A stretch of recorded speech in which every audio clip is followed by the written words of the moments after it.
Welcome to today's webinar, The Correlation Between Executive Function and Achievement, Implications for ECE, brought to you by NCSL.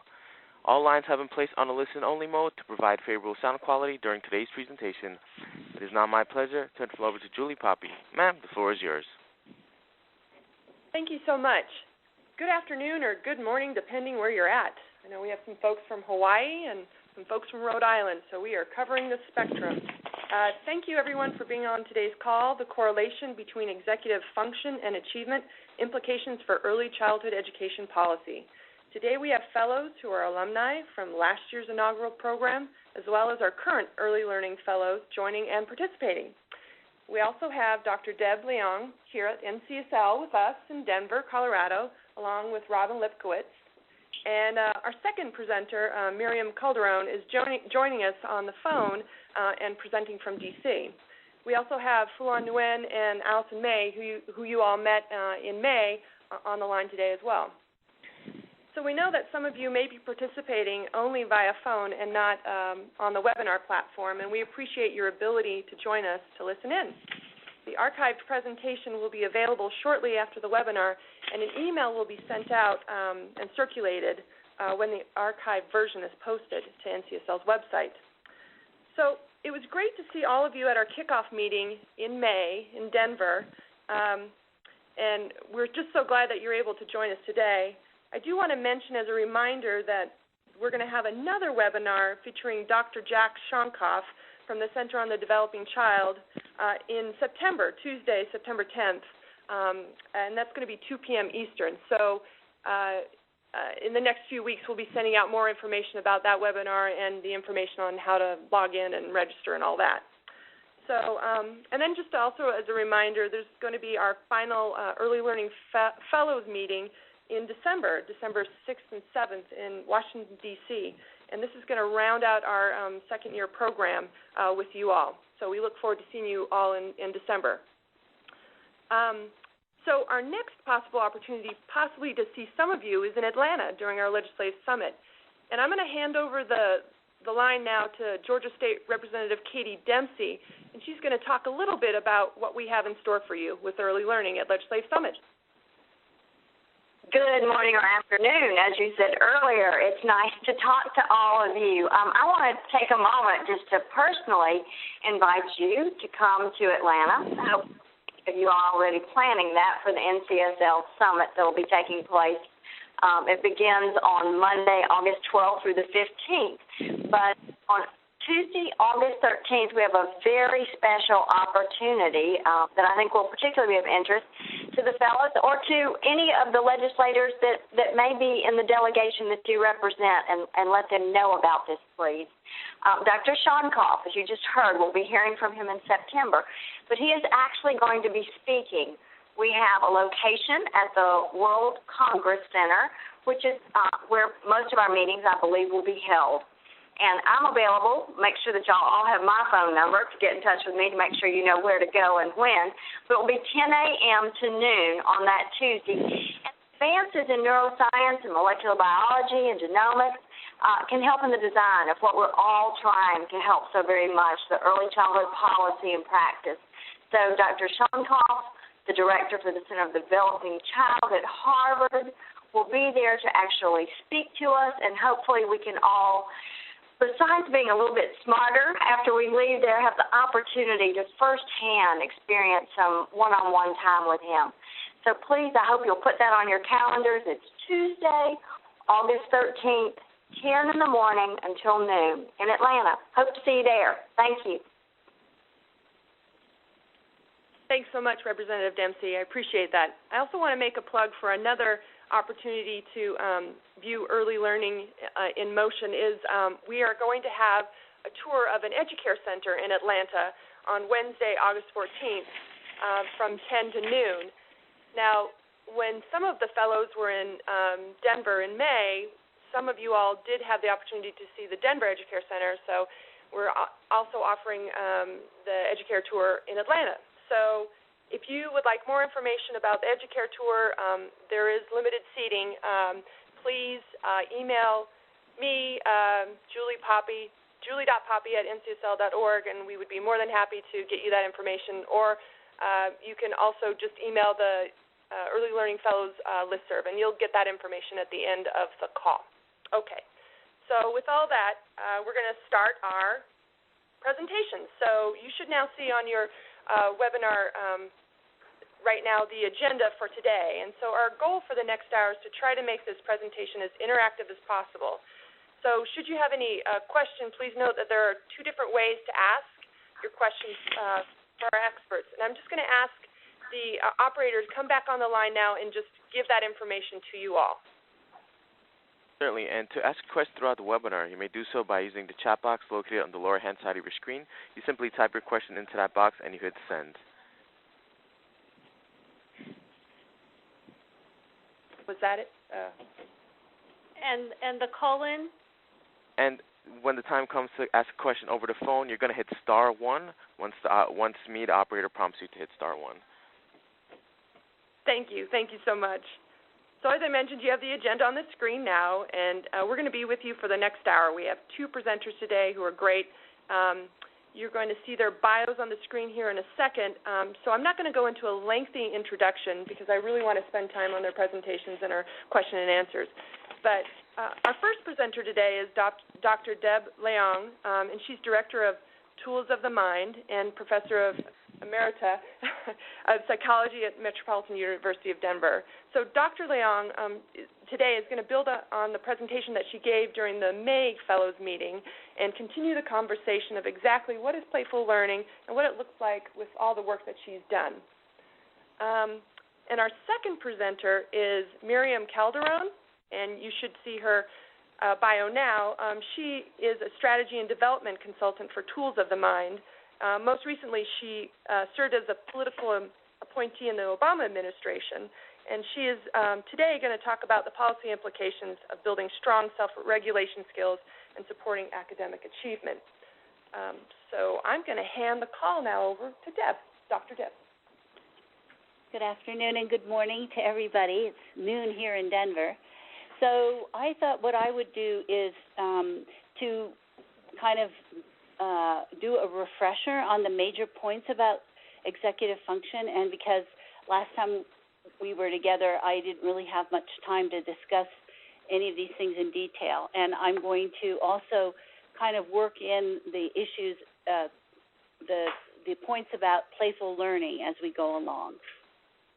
So if you remember, executive function is the name that is given by neuroscientists for self-regulation. So basically, they're used fairly synonymously in the research and in as we talk about it.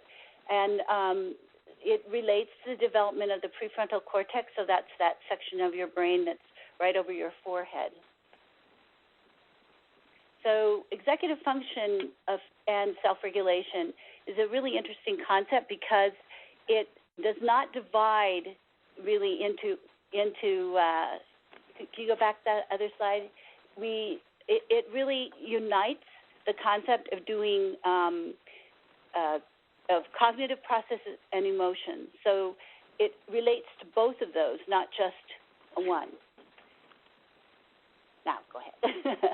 All right, executive function has three components: inhibitory control, inhibitory or effortful self-control, working memory, and cognitive flexibility. So the first is inhibitory or effortful self-control, the ability to think first, act later, and it is involved when you're trying to be intentional. So if you remember, we watched that wonderful video about the marshmallow children, the children in the marshmallow test. Those of you, I'm not going to show that again, although it is very, very funny. And if you want a good laugh for today, you should go on YouTube and look at it. So some of the characteristics of having effortful control means that you're able to stay on task even when you're bored.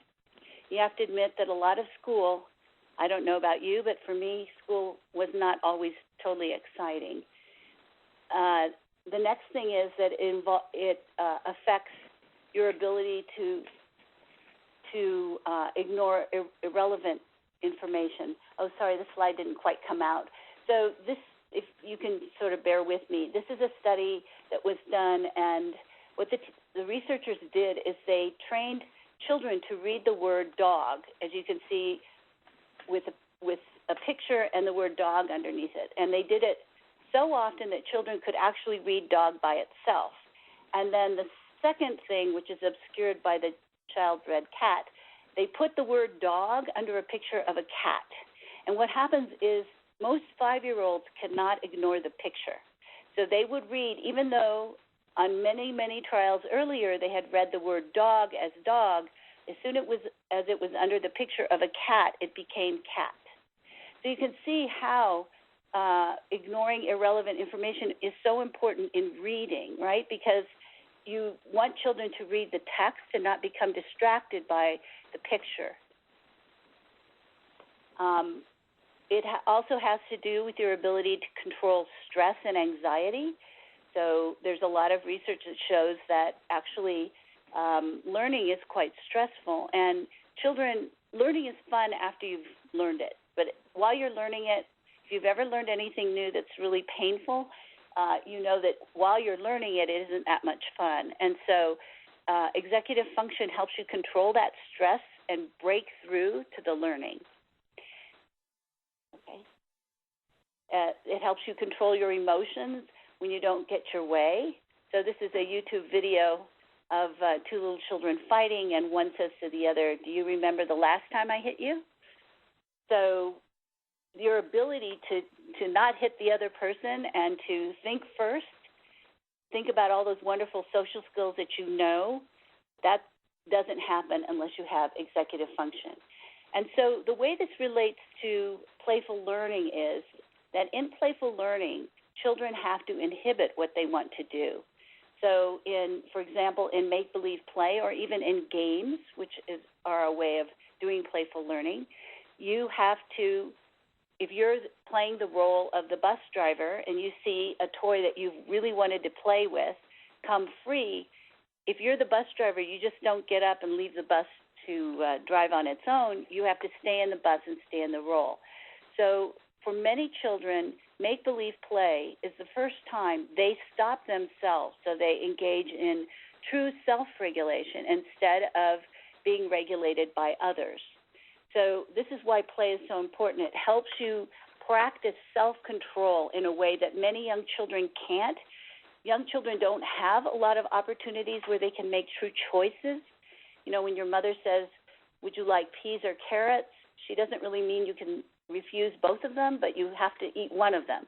So for young children, almost all of their lives are adult-guided, and they don't get a lot of opportunity to make a really true choice. So the child who's the bus driver does get to make a choice. Am I going to inhibit wanting to go play with that toy because I want to stay being a bus driver, or I'm going to just say to everyone, I'm not going to be the bus driver? So play is a very special context because children are regulating themselves in a way that doesn't really happen when you have in a usual classroom situation or in the family. And it's why play is so important. So the second piece of executive function is working memory, and that's the ability to hold information in your mind and think about it. So it's like holding two strategies in your mind, realizing there are two things that you might do. If you're solving a math problem, thinking about it in your head.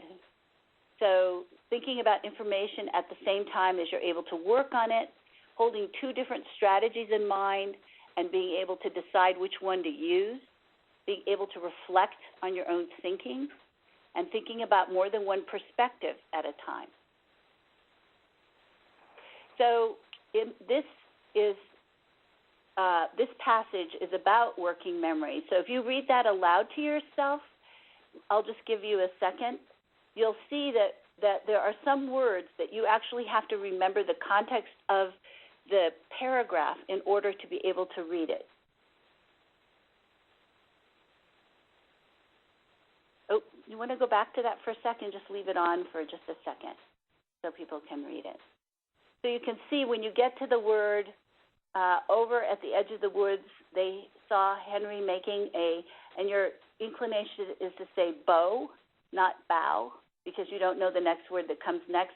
But when adults read this, most people say Henry making a bow, and then you remember a bow, and then you remember as you read the next thing that it's a girl, so obviously it must be a bow. And another one is that she had tears in her dress, but most of the time you read it as tears in her dress because of, and you have to remember the context of the sentence.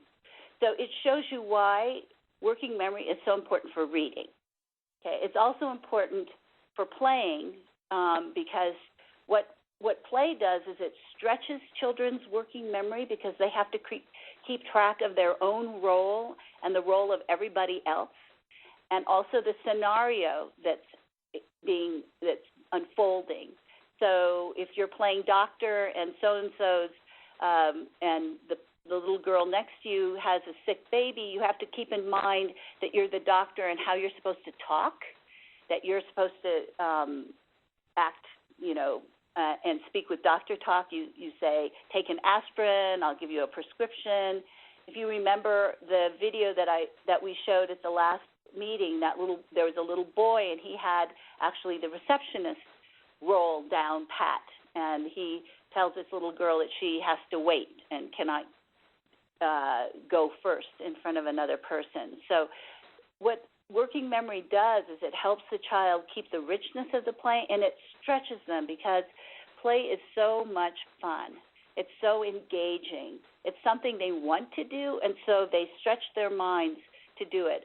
For a lot of children, schoolwork is just not that interesting at the beginning. So their memories don't grow quite as much because the motivation to do so isn't really there. All right, so the next piece is cognitive flexibility. And cognitive flexibility is being able to change and adjust your mental effort. So it's paying more attention when a task situation is more difficult, investing more mental effort in tasks that are difficult, and changing the level of attention. So it's like what happens when you do more than one task at a time, and I'm sure I'm talking to a group of people that have a lot of experience with multitasking. All of you are very busy people, and you keep so many different agendas on your mind at the same time. And so this is the skill that children need to have in order to really survive in today's society. The way this is tested is for little kids, they even have difficulty just changing tasks. So this is a task that tests cognitive flexibility. So children are asked to first sort by color. So they'll sort all the red things in one pile, all the blue things in another. And then the experimenter asks the children to sort by shape. So they're supposed to sort the trucks in one pile and the stars in another. And little kids who are 4, 5, and 6, 6-year-olds don't have this much trouble with it, but 4-year-olds really struggle with this. Some of them really struggle with this task. They can do it the first time, but what they can't do is undo what they needed to do. Okay. So this is you're supposed to see the directions first, but it didn't work out. So this is a test that they give adults, where you are supposed to look at the color of the word and say the word's color and not it's what the word is. So you say red, white, green, red, brown, white. But you can see on the third line, white is now red. And most adults have real difficulty making themselves not say white. We can't stop reading. So this is just an example of a test of self-regulation. So self-regulation undergirds the ability to process and connect multiple pieces of information in the face of competing, confusing, or distracting information. So you have to have executive functions to be able to really survive and learn, even in school, for children at a young age. So why does self-regulation matter? And I talked a little bit about this at our last meeting together. So the first thing is that go ahead and advance to the next slide. Children who demonstrate better emotional control, for example, are liked better by their teachers, their peers. They enjoy school more than emotionally negative peers.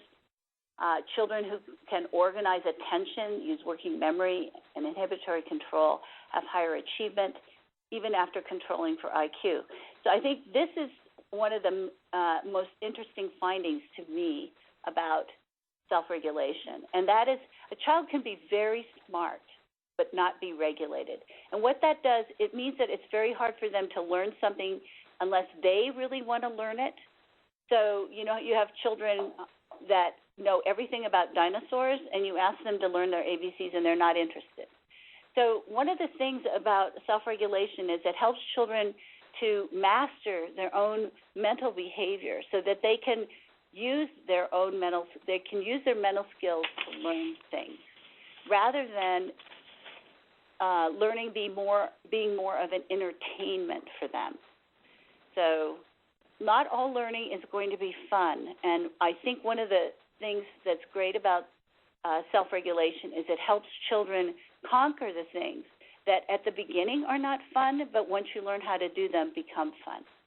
And so you can see how, especially emotional control, is something that children practice in make-believe play, because one of the things they do is they practice getting upset. So the kind of play I'm talking about is not moving from center to center and exploring things. What I'm talking about is intentional, mature make-believe play, and that means that children have a role, they stay in the role, they talk like that person, and they act like that person.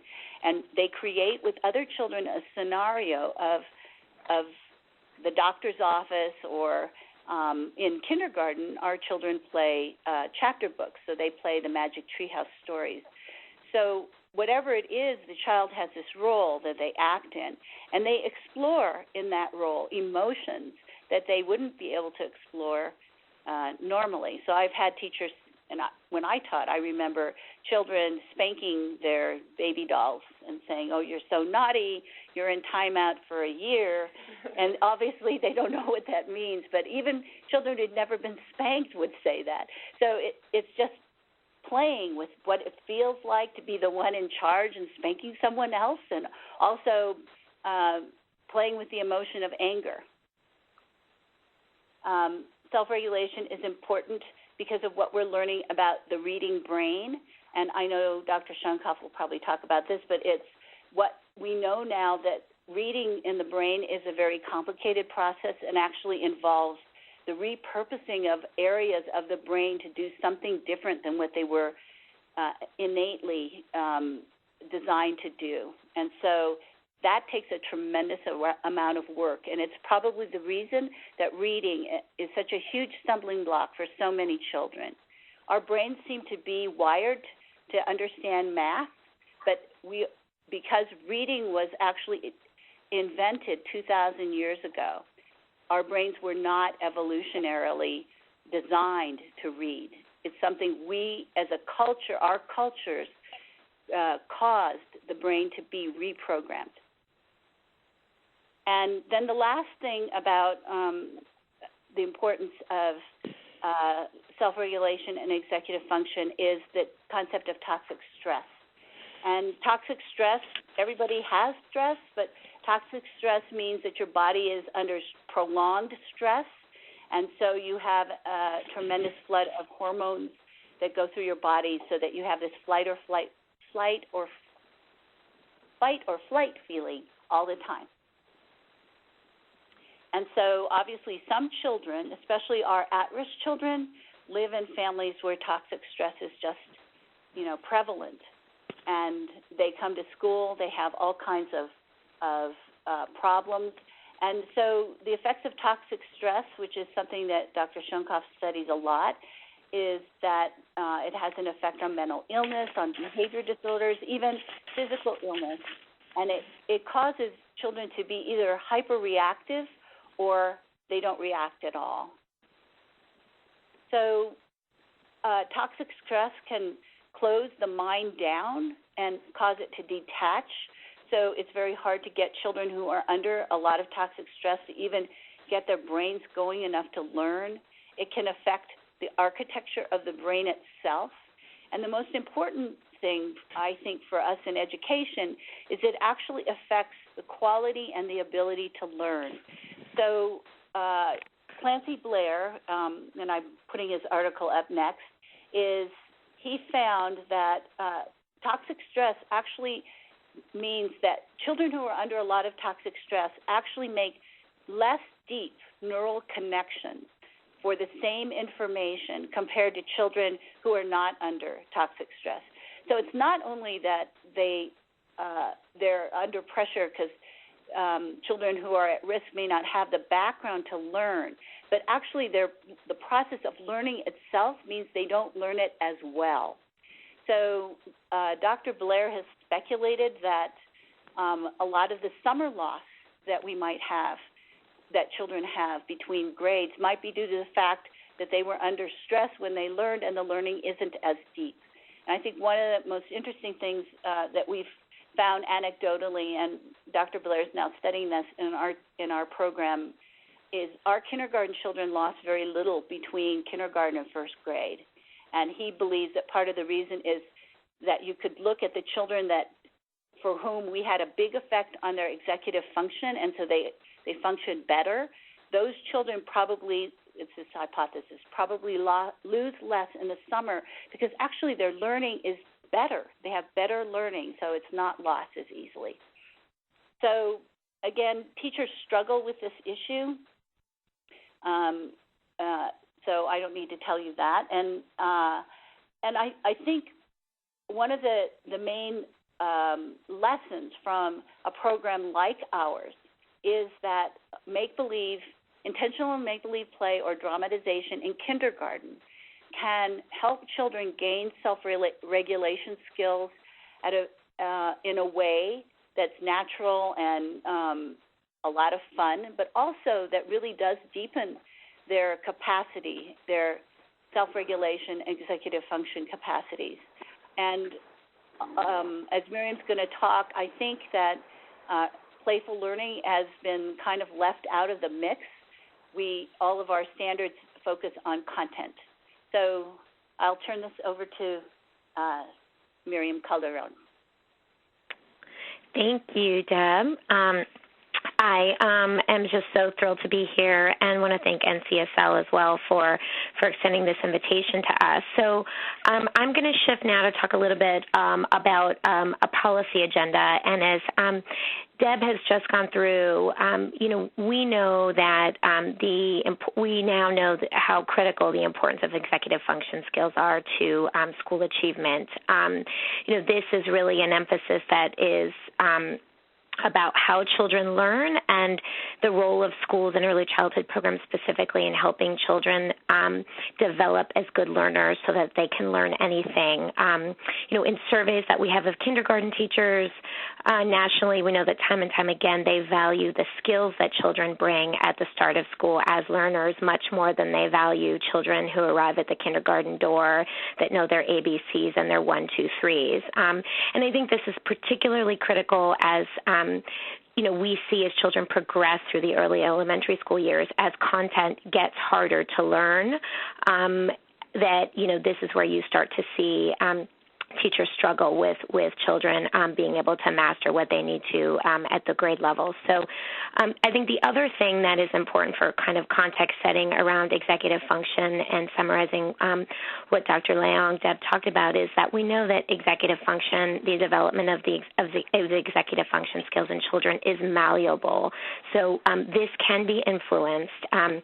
And as we think about what the policy implications are or what a policy agenda might look like for executive function, I think we have lots of different opportunities and levers to do that. But I would say that across the board right now, we don't have, I can't, in the time that I have with you, outline what is a comprehensive policy agenda to support executive function. It's not set yet, but I think that there's a number of things going on in activities in states. And you all all, depending on, what has the most momentum and most traction in your state, can really think about what are the best places and the most powerful levers for kind of inserting this focus and emphasis on executive function.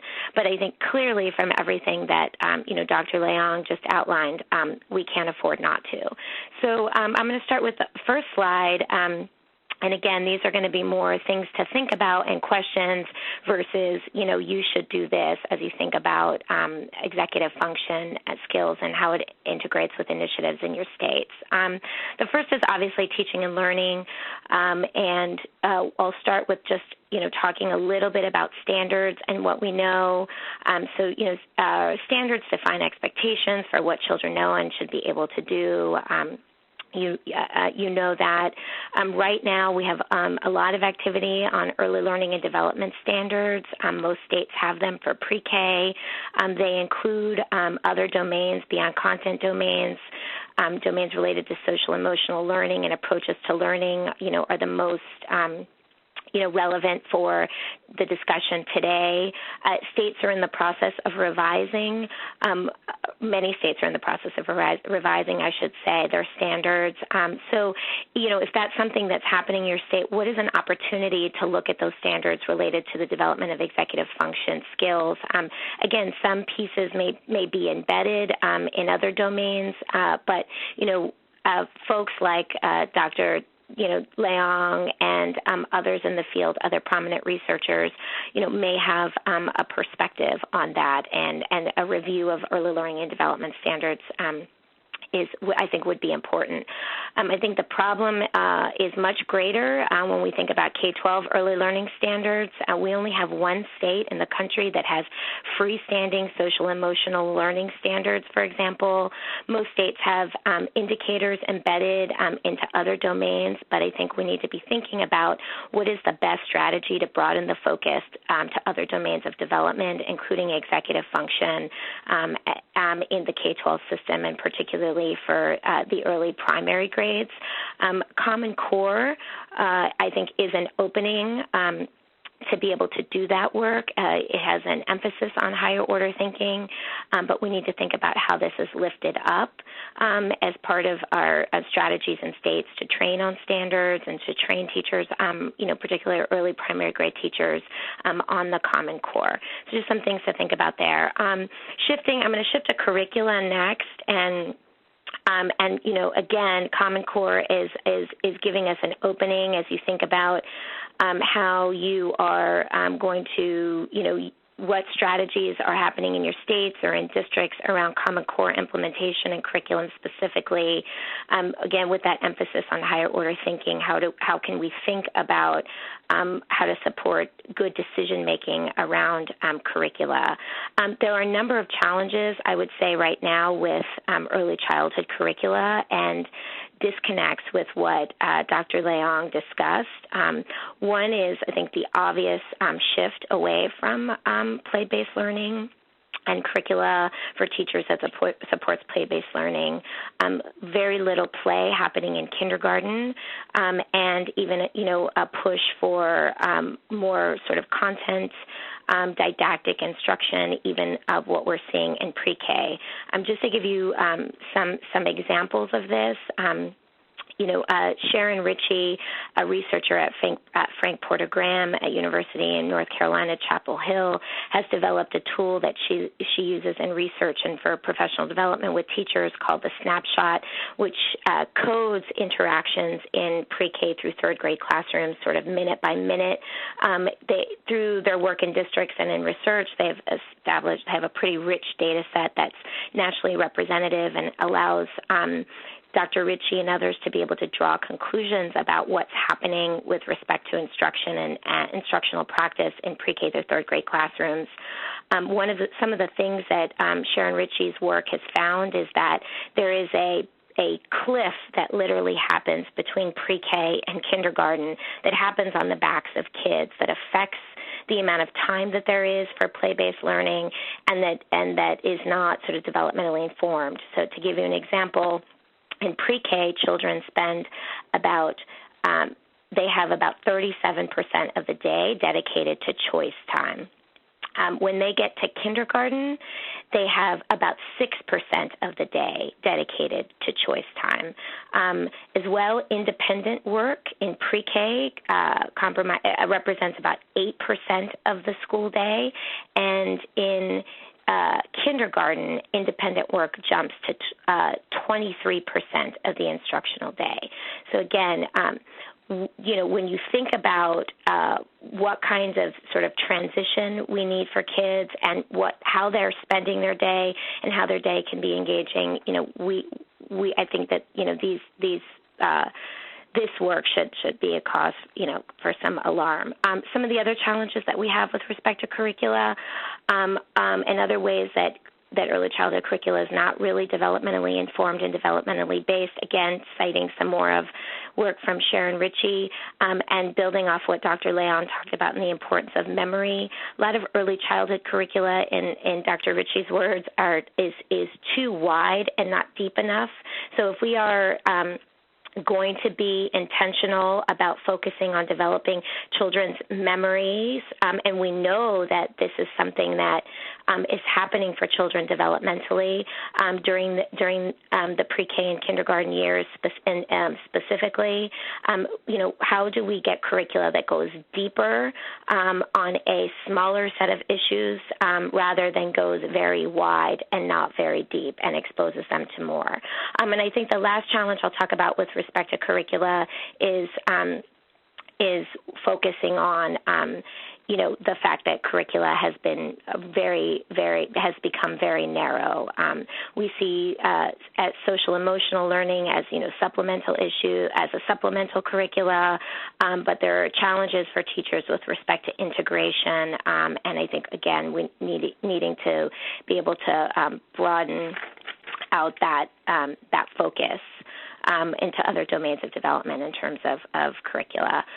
With respect to assessment, just to touch on quickly that, what driving from what we expect children to know and be able to do and curricula for teachers, we need to think about how what kinds of assessments we're using and what assessments teachers have to be able to track children's development on these on executive function skills. Right now we really lack, I think, effective classroom-based assessments for executive function, so that is something to think about. I'll jump over to, and I'm going to try to go really quickly here, which means I'm going to talk fast. I apologize in my last slides because I want to make sure we have time for questions and answered. Next slide, talking about well-prepared teachers. Some challenges that we face with teacher preparation and executive function skills is right now teachers get very little coursework in child development. That is particularly true when we think about our K-3 teachers. And, as an important part of that is, again, that understanding of child development so that instruction can be more developmentally informed, and we have an opportunity to really, on the front end, ensure that as part of teacher preparation, teachers understand the importance of executive function and why that should be emphasized as part of what they do. I think with tools of the mind, I think in particular in all of our work with teachers, we see that as our professional development is provided to teachers and we're teaching them strategies to be able to influence the executive function skills in children, this, for some teachers, is a huge leap from the way that they've been teaching. And I think thinking about a teacher preparation strategy so that when they are exposed to these kinds of methods, once they're in their classrooms, it isn't so much of a shift for them. I think also as well we need to think about with our professional development strategies as well as our teacher preparation strategies, how we give teachers more of the how to teach and methods that really emphasize, scaffolded and reflective instruction and strategies. Again, drawing on work from Dr. Sharon Ritchie and that national data set with the snapshot, we know that about 60 to 70% of instruction, pre-K through third grade right now across the country, is didactic, and less than 10% of instruction during a school day is reflective or scaffolded. So we have challenges there that I think we need to be able to incorporate as part of our professional development strategies. And then last, I just want to touch on teacher evaluation. There's a lot of activity, as you know, in states around, teacher evaluation systems and changes. And again, here I think we need to make sure that what we're doing in the teacher evaluation space and these policies don't work against other strategies that are about, broadening the emphasis to include executive function and a focus on executive function in the early grades. So, for example, measuring child outcomes as part of teacher evaluation systems. If they are just focused on, reading and math, have the potential to further narrow teaching and further narrow curricula and make it all that much harder to think about getting traction in classrooms where teachers can actually focus on the development of children's executive function skills. Tools like the class, a measure of teacher-child interactions, that are not just looking at, that are really helping teachers understand the importance of the relationships, of the climate in the classroom and engagement, that those are welcome additions, I think, to the space, and potentially, maybe there are some initiatives in your states where folks are thinking about how actual measures of how teachers are teaching can be incorporated into these teacher evaluation systems, perhaps as a strategy to bring a broader focus into instruction. And the next slide, briefly here, I'll just talk about access to high-quality early education. So quite literally, we can't serve kids if they aren't in programs. We know that school is an important context and place where we can help children develop executive function skills, but to date we've got, far too few kids in high-quality programs, particularly during pre-K and kindergarten, when we know that the executive function skills in children are highly malleable, and we have a window for development there. We still have about 6 out of 10 children, only about 6 out of 10 children overall in pre-K, and we don't know a lot about the quality of that, and can assume that not all of that is good enough to be able to have an influence on development and learning. We know full-day kindergarten. We still only have 10 states that require districts to provide full-day kindergarten at no charge to parents. We don't have good data, really, that's tracking how much full-day kindergarten children have, how much access to full-day kindergarten children have. But again, this is about, getting more time, particularly for our young children who are at risk during during the pre-K and kindergarten years, elementary years. It would be critically important to be able to think about the interplay with those strategies and just getting kids more access to more early learning programs. Finally, I just want to touch on family support and what kinds of strategies through home visiting, through our subsidy policies, through QRIS, and our focus is on reaching providers, with information about executive function. And I'll touch on this a little bit later, but, while school is an important context, I think we need to think about all of the different individuals, particularly families, who need understanding about the importance of EF and what kind of community executive function and what kind of community level strategies we can explore. Finally, the last slide I'll talk about just communities, comprehensive services, and really Dr. emphasizing communities and neighborhoods where we know there is concentrated poverty. These are communities where we know we need to, where there is more likelihood for children to be affected by toxic stress, not just by what might be happening in their particular family, but by being in these kinds of communities with in deep poverty, and what kinds of interventions that are needed in those communities, both in terms of meeting the comprehensive needs of children, but also around thinking about, again, these community level strategies and how everybody is well informed and has a good context for the importance of executive function within the schools, within families, within the community. The Mind in the Making project of Ellen Galinsky is one approach to really thinking about how do you provide community-level training around this, and really, I think, creating the conditions in the community, in the family, and again, in the schools with programs like Tools of the Mind and others that really support teachers and help make school the right context for that. And then finally, I'll just touch on the importance of developing a research and development strategy. Dr. Leong is involved in the Frontiers of Innovation work at Harvard, and I know you'll have access and the opportunity to talk to Dr. Shonkoff about this further in a follow-up webinar. But what kinds of investments do we need to make, not just in understanding what interventions work and don't, but what is needed to really transform the school context into an environment where executive function can intentionally be developed and can become a greater focus of what is taught. So I mentioned earlier we lack, classroom-based assessments. There is a huge need to really define a research and development agenda, and perhaps with a little bit of time we have left, we can hear a little bit from Dr. Leong about what she sees as some of the big needs are for an R&D agenda. But with that, I will stop. Thank you.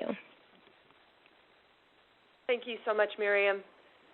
At this time, we're going to start our question and answer. We've received a number of questions through our chat box, which is great.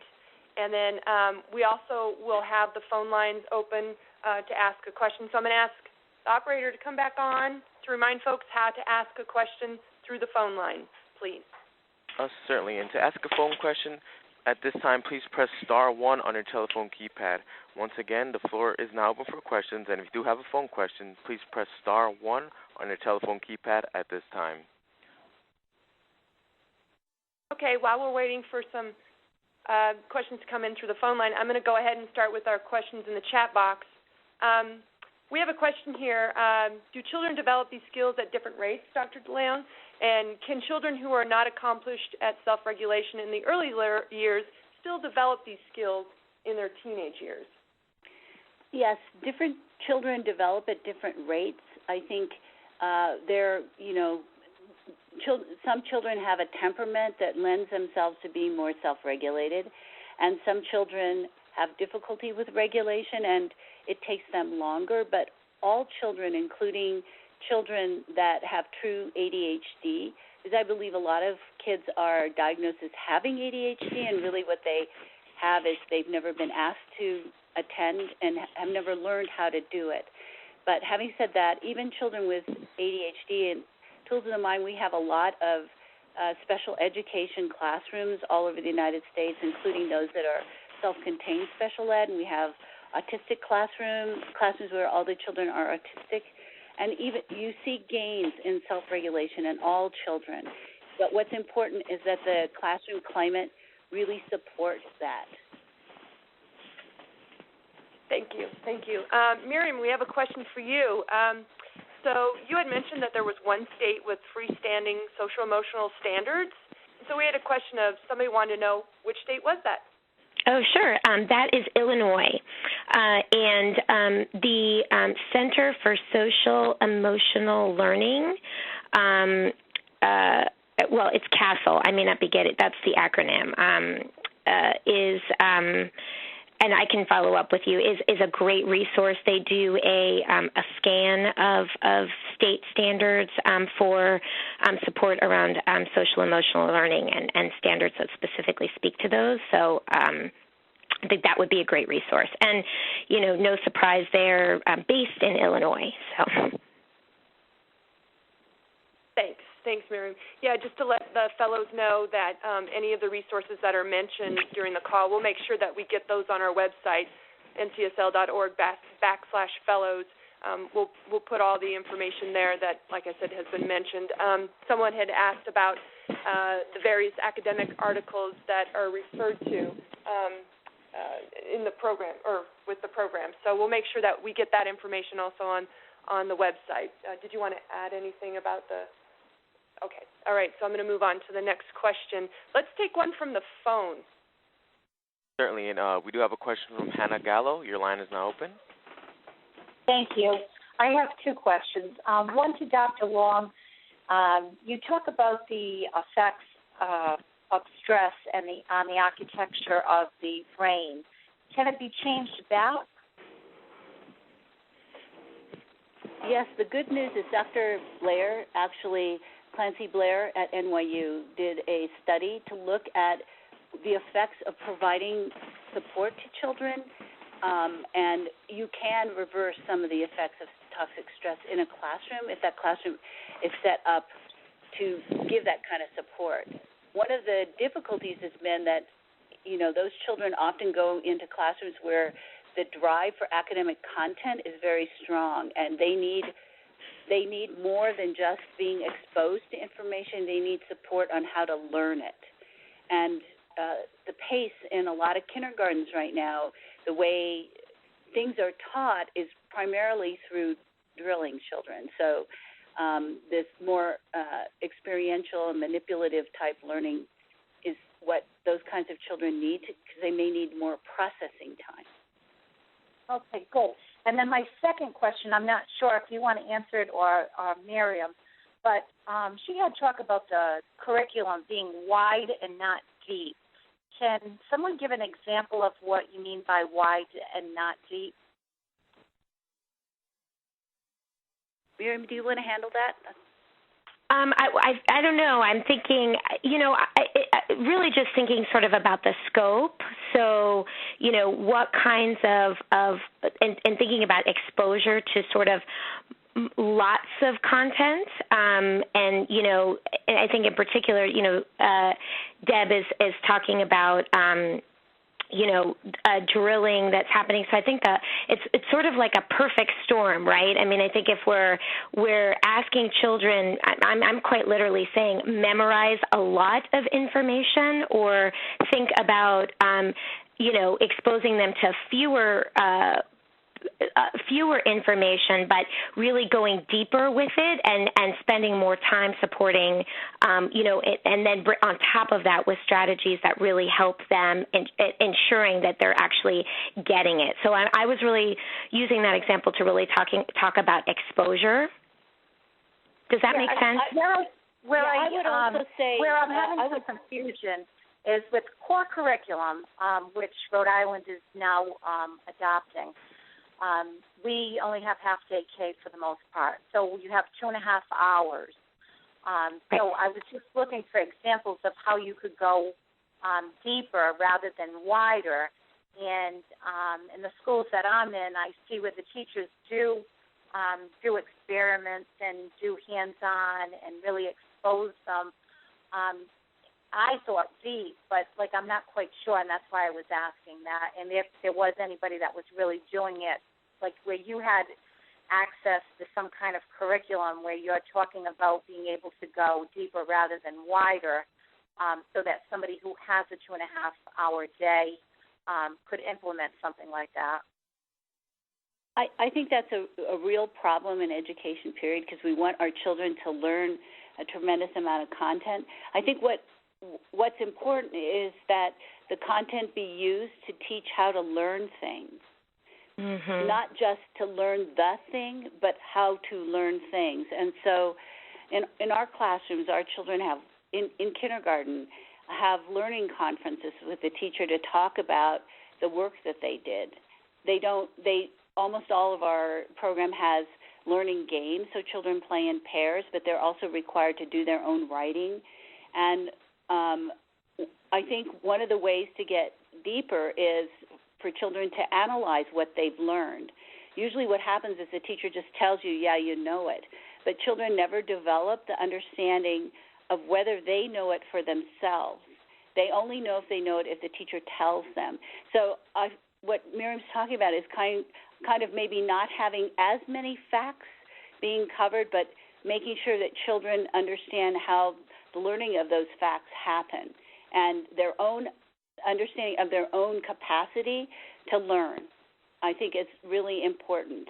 I'm not saying they shouldn't learn all the alphabet or anything like that, but I also believe that writing is one of the ways that you can help children go deeper into the learning of literacy. And I was so pleased to see in the Common Core this tremendous emphasis on writing, because for us in tools, writing is the way you help children go deeper, because they write about it. And so in doing so, they internalize the use of vocabulary and how it works in writing as well as in their dramatizing of a story or the background facts of medieval life, for example. Okay, good. Thank you very much. I appreciate it. Thank you. You know, we're just about out of time, but I'm going to get through a few more questions if you all can just hang on. We've gotten a lot of questions here. One of the questions I wanted to ask is that someone had asked about, so are children better off at home playing in play groups instead of sending them to public school?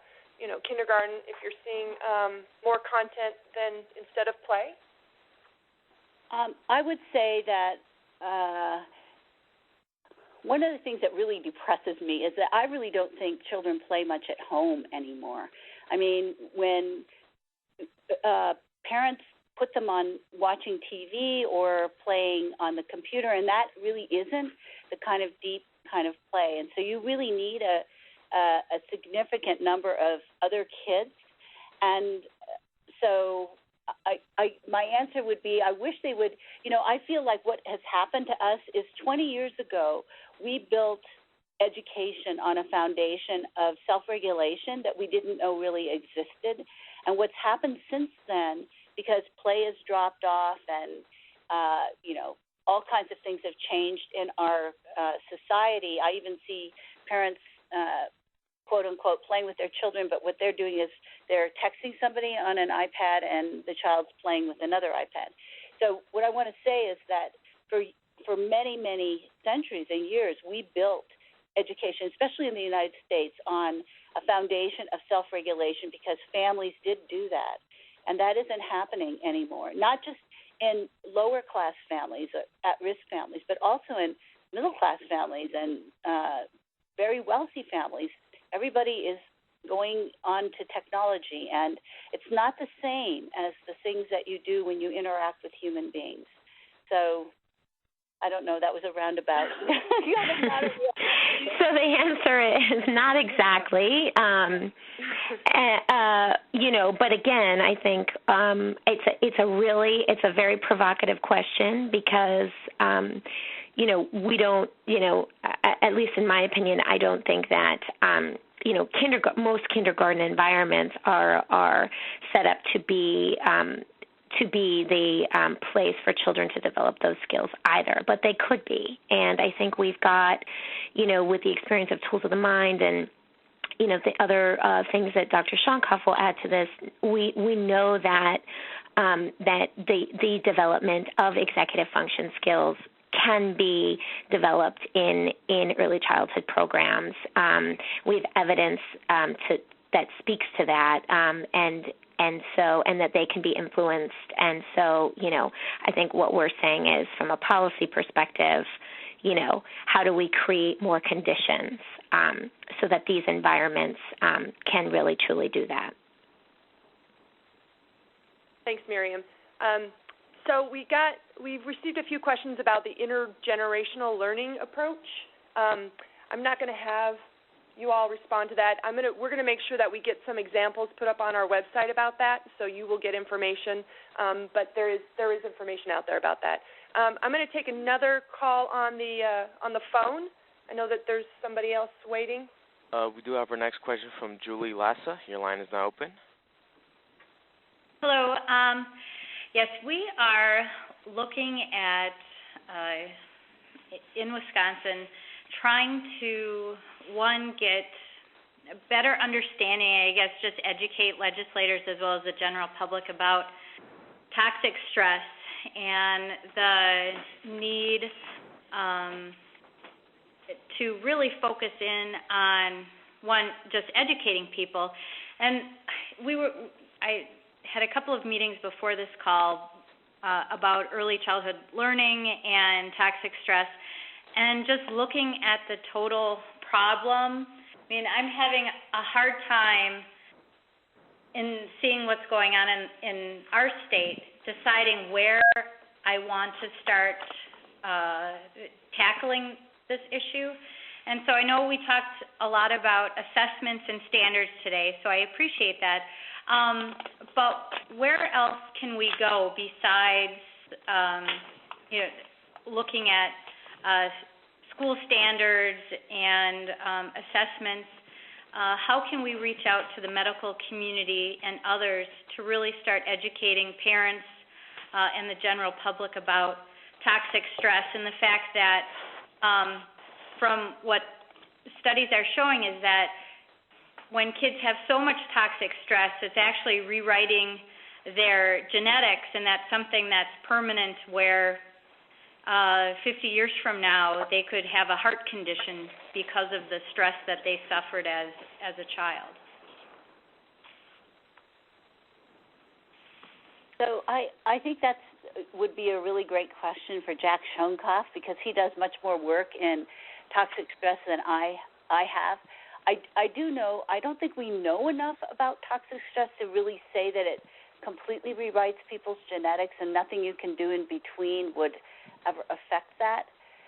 I do think that education is really important, and, the state of Washington has a site where they actually walk people through what is self-regulation and things like that. I think those kinds of efforts are really helpful for families, like what, in addition, the kinds of things that Ellen Galinsky is doing. It's really, people need to know about it. I don't really think it's that well known in the general public. It's becoming more well known, and I think one of the interesting things is that toxic stress and the importance of executive function seems to cross all kinds of barriers. Everybody recognizes that this is very important for our children.